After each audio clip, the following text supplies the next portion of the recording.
The chickens at NanBop Farm are doing well, but it takes a lot of work to keep them warm this time of year. In today's Growing, Eating, and Educating, Farm Director Andrea Bushreed tells us the work that goes into keeping the chickens comfortable in the winter. Hey guys, welcome back to Growing, Eating, and Educating. I'm Andrea Bushreed, the farm director here. And as you can tell, we are out here in the chicken coop and we're going to talk about all things keeping animals warm when it's cold outside. So talking about specifically today, we'll talk a little bit more about the chickens and how we're keeping them warm with considerations of our environment, their bedding, their water, and their feed intake. So the biggest thing to talk about right now is how we have this tunnel here that is actually acting as a greenhouse. So when it is sunny out, it actually absorbs as much heat and sun rays as possible, making the inside of this space a lot hotter than it actually is outside. So for example, last week we were dealing with 1-degree weather on the outside. Inside, while it was sunny, it actually got up to about 80 degrees in here.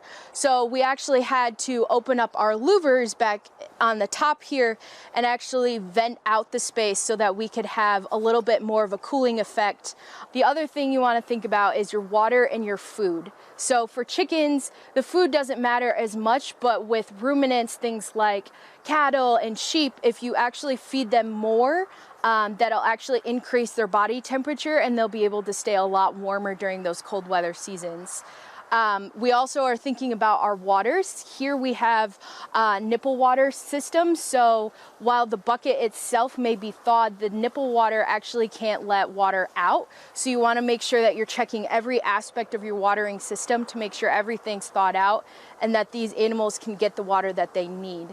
So the last thing that you need to consider is your animal's bedding. If I know that it's going to be a cold snap of around 0 degrees, I'm going to add a lot of extra straw to their bedding so that they have even thicker layer of insulation for them to lay on and just mingle with. That actually keeps them a little bit more protected and actually gives much more temperature increase to the overall environment as well. So these are just a few of the factors to consider when trying to keep your animal's temperature regulated.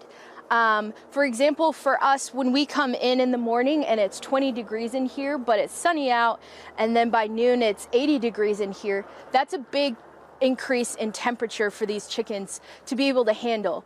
While they can handle really low temperatures and really high temperatures, that fluctuation like that does a lot of stress to their bodies, and it actually could make these chickens sick. So you want to make sure that you're keeping things at a nice even temperature to make sure that your animals stay as stress-free as possible. So that's a little bit more of the tips and tricks to keeping your animals regulated in the winter. Check us back next week for more of what we're doing on NanBop Farm.